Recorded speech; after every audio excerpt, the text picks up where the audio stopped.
할렐루야. 우리 인사들 하시죠. 반갑습니다.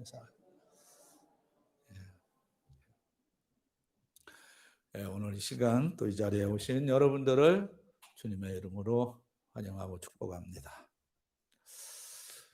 그 복음송에 온 마음 다해라고 하는 찬양이 있더라고요. 제가 잘 부르지 못하기 때문에 이 찬송 제가 안 부를 건데요. 안 부른다고 하니까 다 은혜가 되는 것 같아요. 한번 제가 그 가사를 한번 읽어보겠습니다. 주님과 함께하는 이 고요한 시간, 주님의 보좌 앞에 내 마음을 쏟네. 모든 것 아시는 주님께 감출 것 없네. 내 마음과 정성 다해 주 바라나이다. 온 마음 다해 사랑합니다. 온 마음 다해 주 알기 원하네. 내 모든 삶 당신 것이니 주만 성길이 온 마음 다해 나 염려하지 않아도 내 쓸 것 아시니 나 오직 주의 얼굴 구하게 하소서. 다 이해할 수 없을 때라도 감사하며 날마다 순종하며 주 따르오리라. 자, 그 다음부터 같이 한번 읽어보시죠. 같이 합니다. 온 마음 다해 사랑합니다. 온 마음 다해 주 알기 원하네. 내 모든 삶 당신 것이니 주만 성길이 온 마음 다해. 여러분, 굉장히 제가 보니까 다 순진한 분들만 오신 것 같아요. 따라하자 그러니까 아무 생각도 안 하고 크게 따라하는 것 같은데 여기에 함정이 있어요. 무슨 함정이 있을까요? 온 마음 다해 사랑합니다. 정말입니까? 온 마음 다해 주 알기 원합니다. 정말입니까? 내 모든 삶 당신 것이니 주만 성길이 온 마음 다해. 오히려 아멘 안 하는 사람들이 더 솔직할지도 몰라요. 지난 금요일 저녁에 제가 이런 설교를 했어요. 다윗이 늘 아침마다 일어나서 이런 질문을 했거든요. 주께서 어느 때나 내게 임하실런지. 이런 질문을 던집니다. 그러면서 그 하나님의 임재를 경험하기 위해서 다윗은 다짐을 하게 되죠. 첫 번째 다짐이 뭐냐? 나는 주의 인자하심과 정의를 노래하겠습니다 하는 것이거든요. 그래서 제가 이런 이야기를 했습니다. 다윗이 하나님의 임재를 경험하기 위해서 찬송을 불렀다 그랬는데 그 찬송은 어떤 찬송이 되었느냐 하는 것인데요. 다윗이 다짐했던 그 찬양은 이런 찬양이에요. 자기가 고백, 표현하고 있는 그 가사와 자기의 삶이 일치되는 찬양이라는 거예요. 기억하세요. 하나님은 우리가 찬송을 부를 때 하나님이 은혜를 주시는데 어떨 때 은혜를 주실까요? 우리가 표현하고 고백하고 있는 가사 내용과 우리의 삶이 일치하게 되는 순간 틀림없이 우리가 그런 찬송을 부를 때 하나님이 은혜를 주신다 그 말이에요. 온 마음 다해 사랑합니다. 온 마음 다해 주 알기 원합니다. 내 모든 삶 당신 것이니 주만 섬기리 온 마음 다해. 여러분, 이 가사와 일치되는 삶을 살아야 된다는 거죠. 이건 실화인데요. 6.25 전쟁 때 참전했던 한 제대병이 자기 집에 오래간만에 전화를 했습니다. 이 제대병이 살았던 집은 샌프란시스코 외곽. 여러분, 그 샌프란시스코 외곽, 특히 샌호세라고 하는 지역을 중심으로 해서 이렇게 보면 고급 주택들이 있어요. 아주 어리어리한 주택들이 있는데요. 아마 그 근방에 살고 있었던 한 청년이 6.25 전쟁 때 전쟁에 나갔던 거예요. 그러니까 오랫동안 집에 연락을 못 하다가 제대를 하면서 한밤중에 자기 집에 전화를 했어요. 어머니가 받았습니다. 이 아들은 어머니한테 이런 이야기를 하게 됩니다. 어머니, 제가 이제 곧 집에 가는데요. 제 친구를 데리고 갈 거예요. 군대에서 만난 친구예요. 전우인데요. 그런데 어머니, 네, 이 친구가 몸이 불편해요. 한쪽 눈을 잃었어요. 한쪽 팔을 잃었어요. 그리고 한쪽 다리를 절단했어요. 근데 제가 데리고 갈 거예요. 근데 어머니, 제가 어쩌면 이 친구하고 한평생을 같이 살지도 몰라요. 근데 전화를 하면서 그렇게 얘기를 하니까 어머니가 조금 싸늘하게 받는 느낌을 받았어요. 그래서 이 아들이 뭐라고 말을 했느냐 하면, 아니 어머니, 평생은 아니고 그냥 기회가 되면 한 1년쯤 같이 살아볼까 해요. 이렇게 얘기를 한 거예요. 그 이야기를 다 듣고 나서 어머니가 아들한테 얘기를 합니다. 얘야, 좋다. 근데 있잖아. 엄마가 보니까 네가 이 전쟁에 나가서 있다 보니까 내가 좀 감성적인 사람으로 내가 좀 변한 것 같구나. 내가 좀 냉정하게 생각을 해보아야 될 것 같다.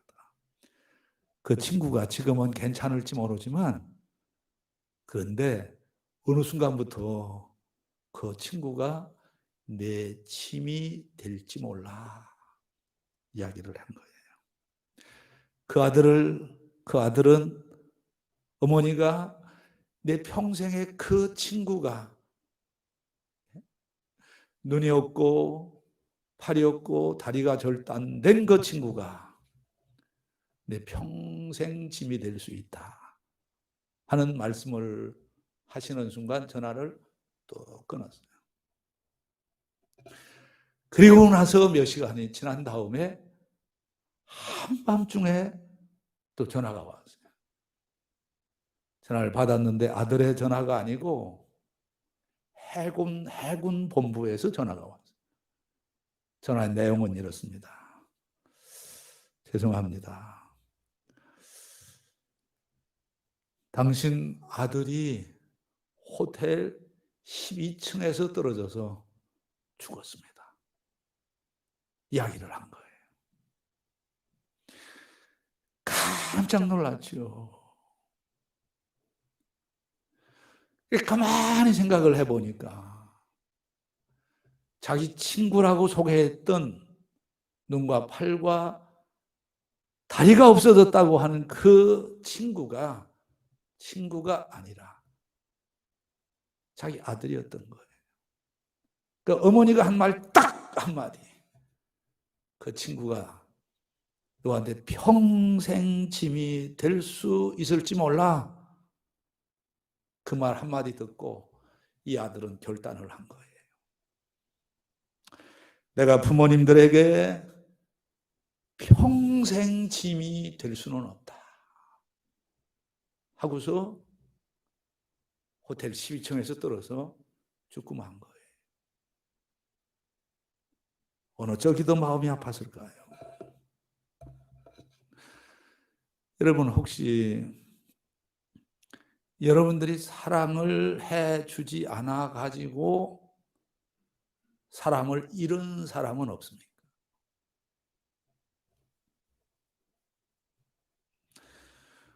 오늘 우리가 읽은 말씀은 마태복음 중에서는 매우 중요한 그런 말씀입니다. 마태복음 26장, 27장, 28절은 28장까지는 예수님의 이 결정적인 복음의 하이라이트예요. 신학자들은 이렇게 얘기를 합니다. 마태복음 26장은 마태의 복음 제시에 있어서는 가장 중요한 섹션의 시작이다. 이렇게 얘기를 하죠. 그러니까 어떻게 보면 25장까지는 마태복음에서는 프롤로그의 서막에 해당이 된다는 거죠. 우리가 다 잘 아시죠?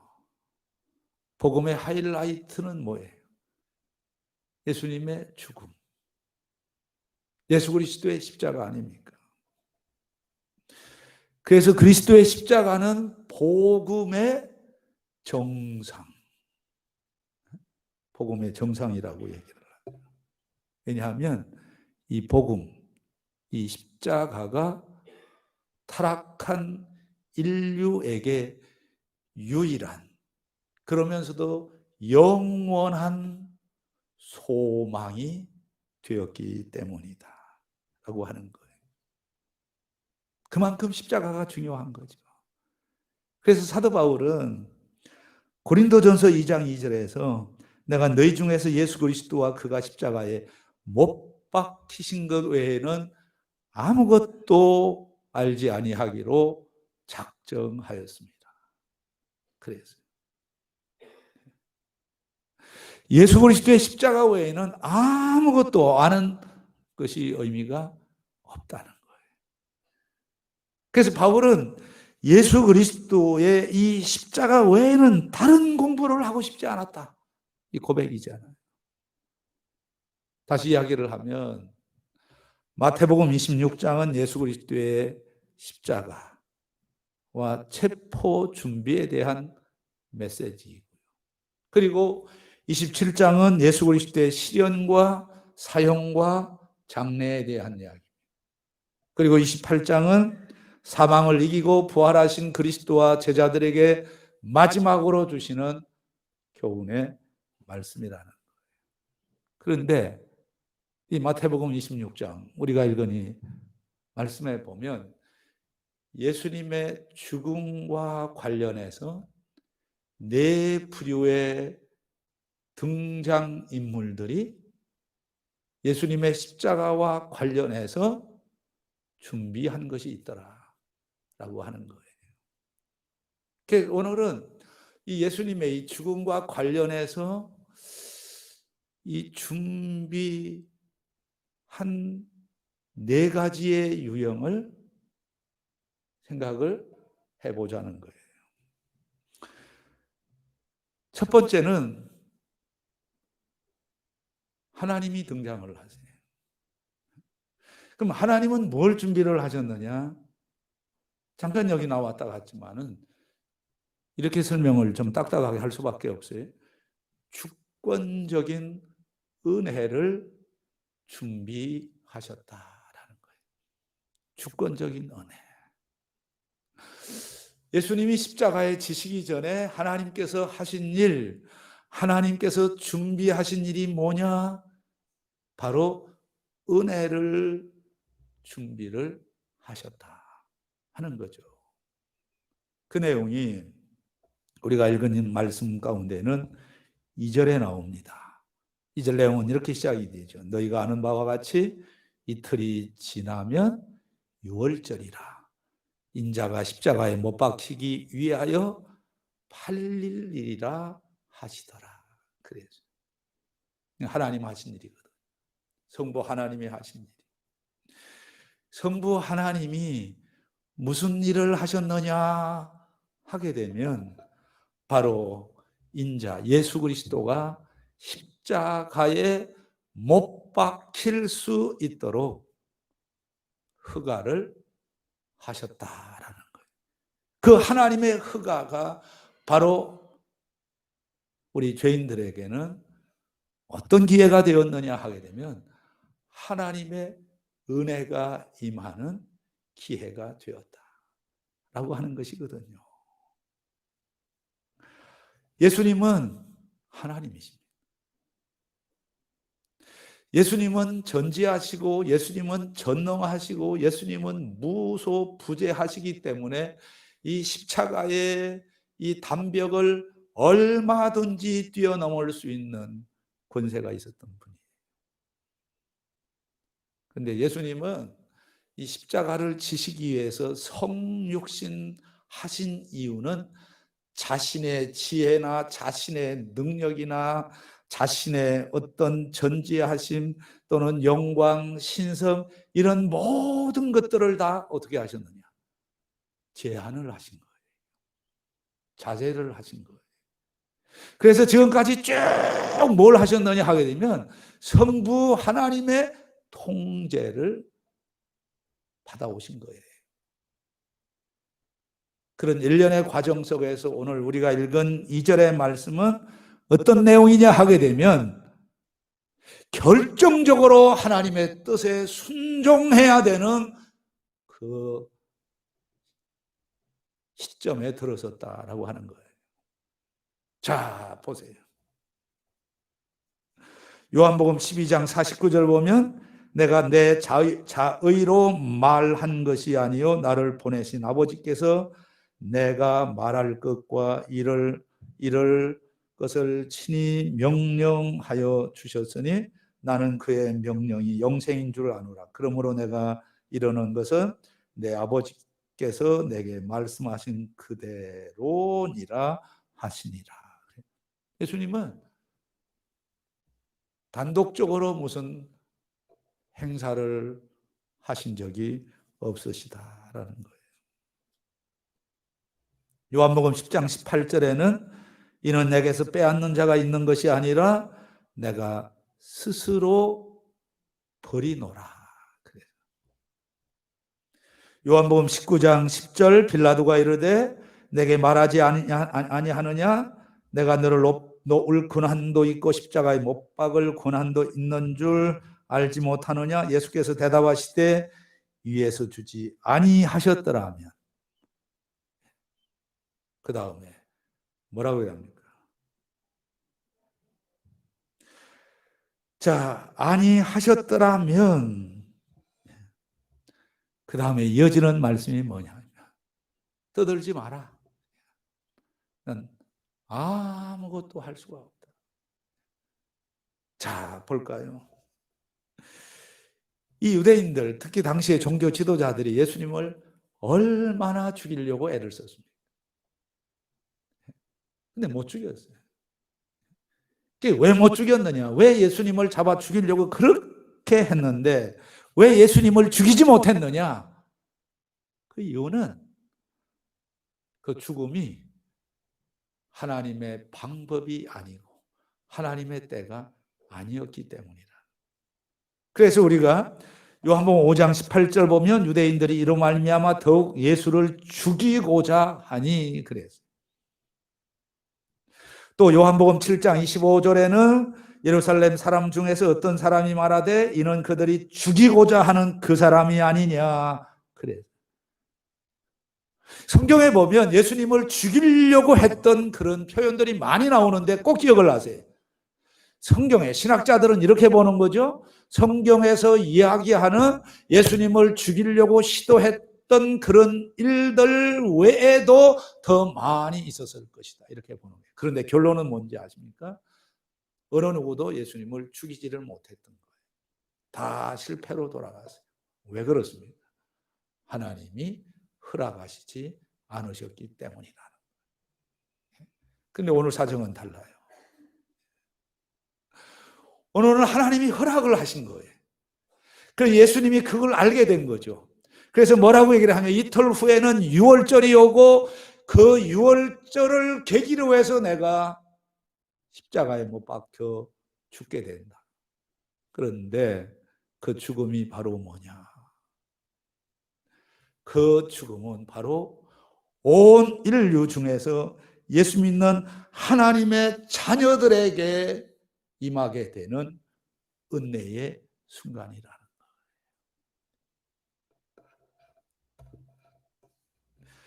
그래서 첫 번째, 예수님의 십자가에는 어떤 의미가 있느냐 하게 되면 우리가 아직 죄인 되었을 때 그리스도께서 우리를 위하여 죽으심으로 하나님께서 자기에 대한 우리의 사랑을 확정하셨느니라. 이게 뭐냐면 성부 하나님이 우리 죄인들의 죄를 용서해 주시고 우리에게 은혜를 주시기 위해서 바로 이 하나님의 절대 주권적인 은혜를 준비하셨다 하는 이야기. 네, 그럴 줄 알았어요. 설교가 좀 어려워질 것 같아가지고 예, 알아듣는 사람들이 몇 안 되겠다. 이제. 자, 다시 정리를 해보면요. 예수님을 수도 없이 죽이려고 하는 그런 세력들이 있었지만 안 죽었어요. 못 죽였어요. 실패했어요. 그 이유는 하나님의 때도 아니고 하나님의 방법도 아니었기 때문에 하나님이 막으셨던 거예요. 근데 이 순간에는 허락을 하셨어요. 왜요? 저와 여러분들과 같은 죄인들의 죄를 용서해 주시고 하나님의 자녀 삼으시기 위해서 허락을 하셨다. 이게 바로 저와 여러분들이 누리게 되는 하나님의 은총이라는 거예요.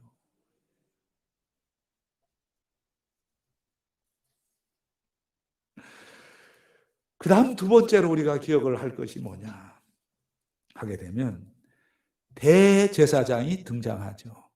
도대체 이 대제사장은 뭘 준비를 했을까? 예수님의 이 십자가와 관련해서 준비한 것이 무엇일까?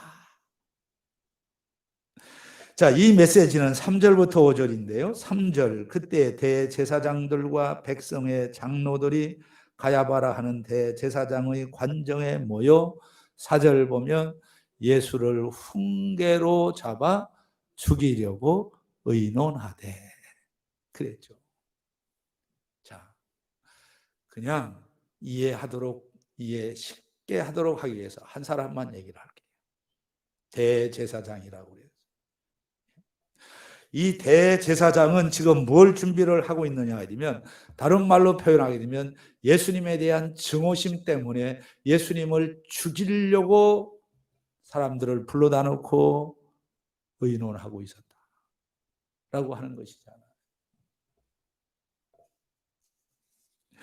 자, 여기 등장하는 대제사장.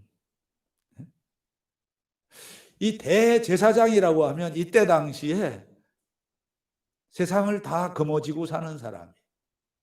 그러니까 한마디로 말하면 사내들인 공회원인데요. 경제적으로, 사회적으로 또는 종교적으로, 정치적으로 필요한 걸 다 가지고 있었던 사람. 그런데 이 사람, 특히 여기 등장하는 사람이 누구예요? 가야바. 이 가야바라고 하는 사람은 지금 뭘 준비를 부지런히 하고 있느냐 하면 어떻게 하면 예수님을 죽일 수 있을까? 이걸 준비하고 있었다는 거예요. 그러면 이 사람은 누굴까요? 이 가야바라고 하는 사람이 누굴까요? 유대인 유명한 역사학자 중에 조세푸스라고 하는 사람은 이 가야바는 본명, 본래 풀네임이 조셉, 그 다음에 카야파스라 이렇게 얘기를 하는 거예요. 근데 이 조세푸스는 이렇게 얘기를 합니다. 바로 이 사람이 누구냐? 예수님의 적대자. 그리고 이 사람의 캐릭터는 어떤 캐릭터를 가지고 있느냐? 비열, 배반적이고 속임수. 제가 그대로 직역을 해봤어요. 비열하다, 큰인빙하다, 배반적이다, treacherous, deceitful하다. 이게 바로 예수님을 죽이려고 모의를 꾸미고 있었던 대제사장이었다라는 거예요. 이 사람은 도대체 어떻게 해서 제사장이 됐을까? 제가 궁금했어요. 결론은 이거예요. 본래 제사장은 레위 계열에서, 레위 라인에서 되는 거예요. 근데 어느 순간부터 타락을 했어요. 변했어요. 어떻게 바뀌었느냐 하게 되면 로마 정부가 들어서면서부터 그 제사장이라고 하는 포지션을 매매할 수가 있어요. 돈 주고 살 수가 있었다. 그리고 특별한 목적을 가지고 로마 정부가 어떤 사람에게 그 직을 수여하기도 했어요. 세상적이잖아요. 근데 제가 볼 때 이 가야바는 어떻게 해서 제사장이 됐느냐 하게 되면 안나스라고 하는 여자와 결혼하면서 얻지 않았는가 이런 생각을 해보는 거예요. 근데 이겁니다. 뭐냐 하면 어떤 의미에서 보면 이 종교 계통에 있어서 최고의 자리에 올라섰던 사람이 바로 가야바라고 하는 사람. 그런데 여러분, 그 최고의 포지션 때문에 이 사람은 역사 앞에서 가장 불행한 사람이 되었다라고 하는 것이죠. 포지션이 있다고 중요한 게 아니에요. 그 높은 포지션 때문에 여러분 생각을 해보세요. 가장 이 세상에서 악랄한 짓을 혼자서 다 하게 되었다는 거예요. 이 얼마나 불행한 사건이에요. 이런 사람의 준비가 있었고요. 그리고 세 번째로는 한 여인이 예수님의 죽음을 준비했어요. 이 내용은 바로 6절부터 13절로 이어지는데요. 자, 우선 한번 보겠습니다. 7절을 한번 보면 이렇게 표현이 되죠. 한 여자가 매우 귀한 향유 한 옥합을 가지고 나와서 식사하시는 예수의 머리에 부었다. 한 여자라 그랬어요. 마태와 마가는 이름을 안 밝혔어요. 한 여자라 그랬죠. 마가복음 14장 3절에도 한 여자라 그랬어요. 누가 이름을 밝혀주었느냐? 누가 이름을 밝혀주었느냐? 요한이 이름을 밝힙니다. 요한복음 12장 3절인데요.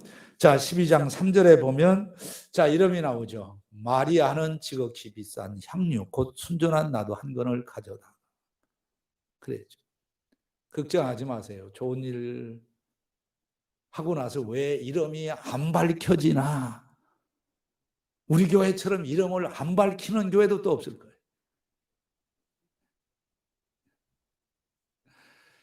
떡을 하고도 목사님이 아무 소리 안 하니까 누가 떡을 했는지 알 수가 없어요. 그래도 드세요. 그래도 우리 교회는 정말 좋은 교회예요. 어떤 교회는 보면은 헌금 해놓고 왜 내 이름이 안 나오냐고. 그러면 헌금 특히 이제 하시는 분들도 계시지만은 요새는 온라인으로 하시는 분들이 더 많아요. 근데 온라인으로 이렇게 헌금을 보내놓고 저한테 한 사람도 전화를 안 해. 내 돈 들어갔나요? 저는 한 사람도 안 해. 그래서 제가 하나님 앞에 감사해요. 모르겠어요. 재정부에는 전화를 하는지는 잘 모르겠지만은 저한테 목사님 제가 헌금을 했는데 목사님 제 헌금 제대로 들어갔나요? 물어보는 사람이 없어요. 이건 정상이에요. 정상. 교회 계좌로 이렇게 헌금을 했으면 그거 들어갔겠지 안 들어갔겠어요. 근데 꼭 이걸 안 들어가서도 사고 나서도 그건 하나님 앞에 다 바쳐진 거예요. 다 바쳐진 거예요. 자, 여러분 보세요. 마태는 이름을 안 밝혀요. 마가도 이름을 안 밝히는데 요한이 이 여자가 마리아다 이렇게 얘기를 하잖아요. 그러면 이 마리아는 무엇을 준비했을까요? 존 메가드 목사님은 이렇게 얘기를 했어요. Loving worship. 사랑스러운 예배를 준비했던 사람이다. 이렇게 표현을 해요. 다시 7절을 봅시다. 이 사람이 준비한 것이 뭐냐 하면 귀한 향유 한 옥합이라 그랬어요. 귀한 것을 드렸다라고 하는 것이죠. 그런데 과연 이 귀한 것이 어느 정도냐?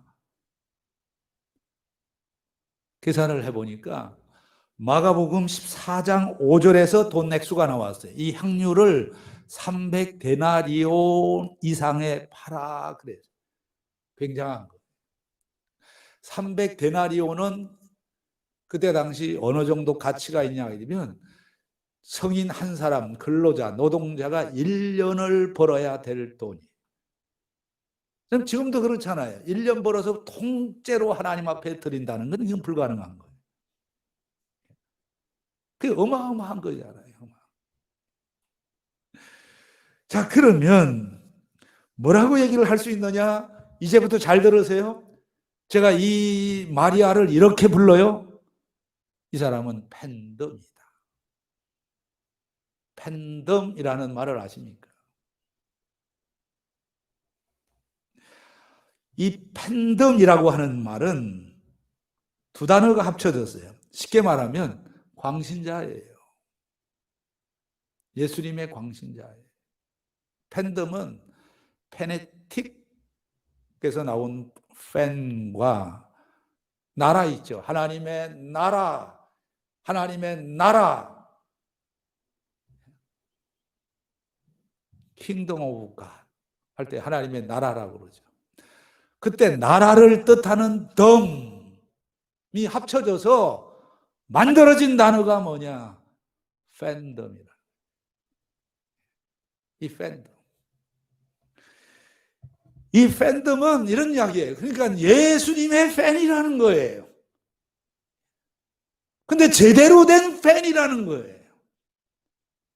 그러면 이 팬이 한 일이 무엇이냐 하게 되면, 자, 예수님을 위해서 아주 값비싼 향유 한 옥합을 예수님의 머리에 부었는데, 예수님은 그걸 이렇게 해석을 했어요. 내 장례를 준비했다. 내 장례를 준비한 여인이다. 이렇게 표현을 했어요. 그러면 이 팬이 한 일을 또 어려운 단어로 설명을 하면 뭐라고 바꿀 수 있느냐 하게 되면 프로휴머라고 하는 단어가 나오는 거예요. 팬덤이라고 하는 단어를 기억해 주세요. 프로휴머라고 하는 단어를 기억을 해 주세요. 그러면 이 어떤 연관성이 있느냐 하게 되면 팬덤이 무엇으로 이어졌느냐 하게 되면 프로휴머로 이어졌어요. 이 프로휴머라고 하는 이 말은 엘빈 토플로가 처음 이 단어를 사용을 했는데요. 설명을 해볼까요? 생산자인 동시에 소비자라는 말이에요. 저는 이렇게 얘기를 합니다. 프로휴머. 이 마리아와 같은 이 프로휴머는 어떤 사람이냐 하면 거룩한 소비자 혹은 생산적인 소비자라는 거예요.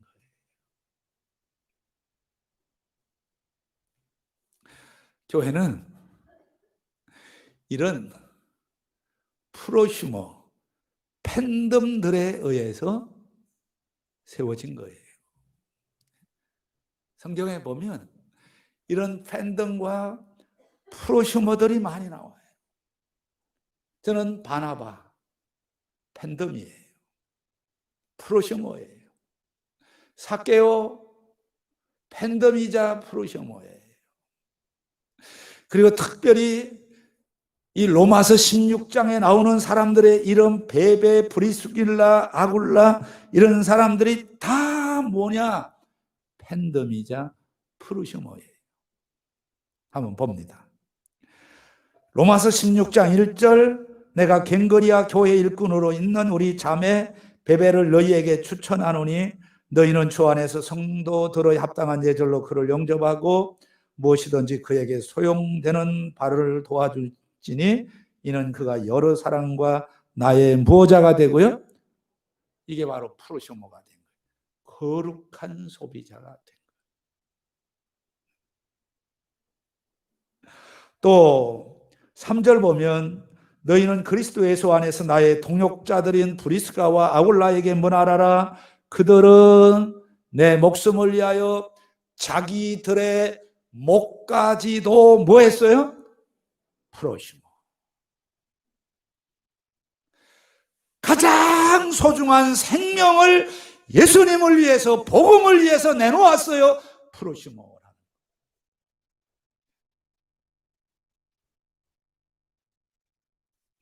그 프로시모가 누구냐 하게 되면 마리아예요. 저 얘기할게요.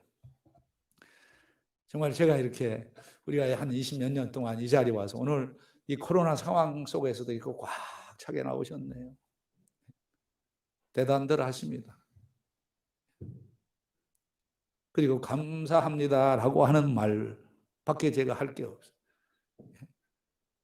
근데 가만히 생각을 해보니까 우리들 교회의 역사 속에 팬덤이 많았고 프로슈머가 많았다는 거예요. 그러니까 생각을 해보세요. 생각을 해보세요. 공개합니다. 한 여름철에는 우리 교회 관리비만 750만 원씩 내는 거예요. 한 달에 한 번씩 내는 게. 그러면 프루시모아와 같은 사람들이 없었으면 오늘 이렇게 편안하게 우리가 예배할 수 있을까요?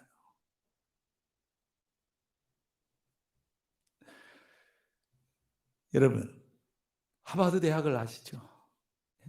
하버드 대학은 한 프루시모아에 의해서 유명한 대학이 되었어요. 들어보세요. 1636년에 학교가 개교가 됩니다. 근데 이때 뭘 신학교로 출발을 한 학교예요. 이때 학생이 신학생 몇 명 뽑았는데 9명을 뽑았어요. 그리고 선생님은 한 분이었어요. 근데 1636년에 시작을 했어요. 9명이 시작을 했다니까요. 신학교로 시작을 했다니까요. 그런데 1642년에 제1회 졸업생이 9명이 나오는 거예요. 근데 그 중간에 어떤 일이 있었느냐 하게 되면 하버드 대학이라고 그러죠. 이 하버드 대학은 사람 이름을 딴 거잖아요. 본명은 존 하버드예요. 존 하버드가 1607년에 태어나서 1638년에 죽어요. 30살 조금 더 산 거예요. 이 사람에 의해서 오늘의 하버드 대학이 태어난 거예요. 그러면 이 사람이 어떤 프로슈머냐 하게 되면 죽기 바로 직전에 1638년도에 뭘 하느냐 하게 되면 자기가 가지고 있던 400권, 저도 이 400권 이상 책이 있어요. 그 책을 그때 당시에 기증을 하고 자기가 소유하고 있던 절반의 재산을 학교에 기부를 하는 거예요. 학교를 생각할 땐 이 하버드가 팬덤이죠. 그리고 그 팬덤이 바로 프루슈마로 이어져 가지고 자기가 가지고 있었던 것을 도네이션을 한 거예요. 그게 바로 학교 발전의 불쏘시개가 되어 작년 통계예요. 2019년도에 학생 수, 재학생 수가 3만 6천 명이 지나고요. 대학 교수는 전임만 해서 2,400명이 지나는 거예요. 복잡하게 생각할 게 없어요. 우리에게 지금 하나님께서 주시는 교훈이 뭐냐 하게 되면 팬덤이 되라는 거예요. 한 사람 팬덤, 이 하버드 목사님에 의해서 오늘의 가장 세계에서 유명한 하버드가 나왔다는 거예요. 오늘 이 마리아가 우리에게 주는 교훈이 뭐냐? 이 세상을 살아가면서 한 번 죽기 전에 프로슈마가 돼서 교회를 살리고 가정을 살리고 나라와 민족을 살릴 수 있는 그런 역할을 해보고 하나님 나라 가자. 바로 이거인 줄로 믿습니다. 제가 고백을 했잖아요. 이미 우리 교회는 프로쇼마가 많아요. 그래서 오늘의 이 자리,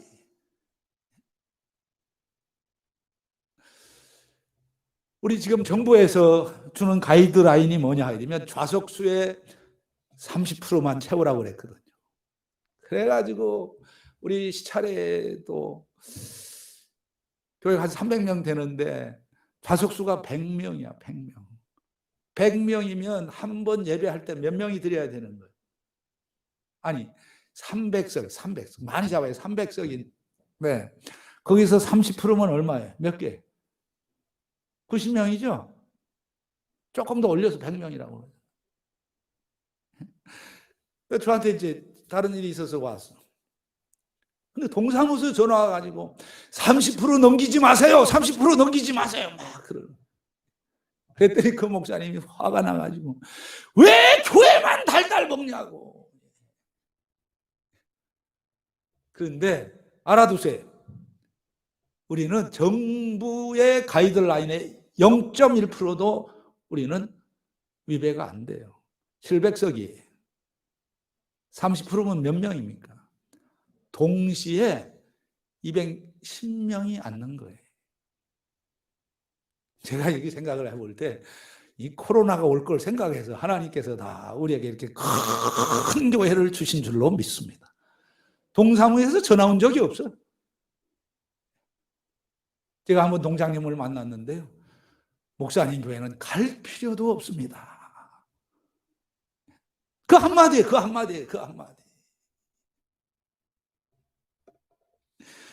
이게 다 오늘의 이 영광스러운 이 예배 누가 만들었느냐? 이 마리아와 같은 팬덤 프루쇼머가 만들었다라는 거예요.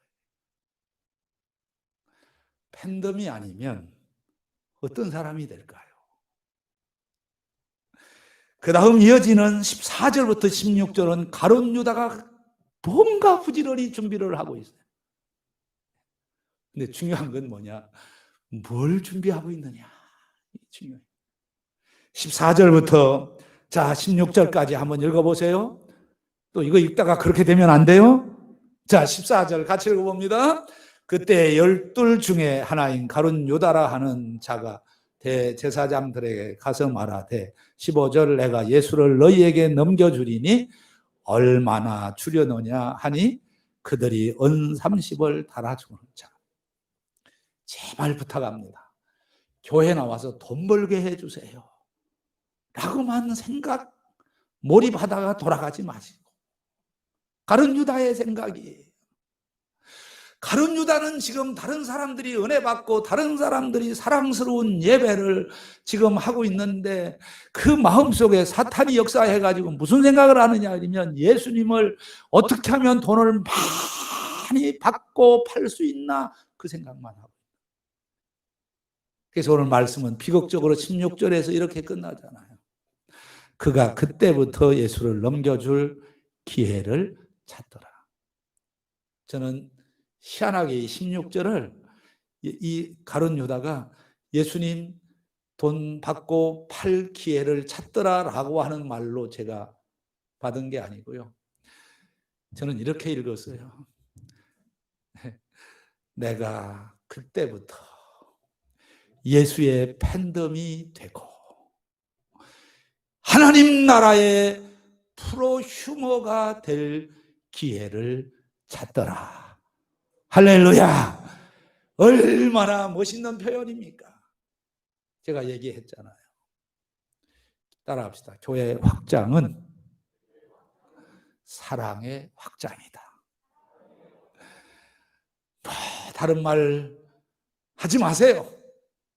정말 내가 주님 온 마음 다해 하나님 사랑합니까?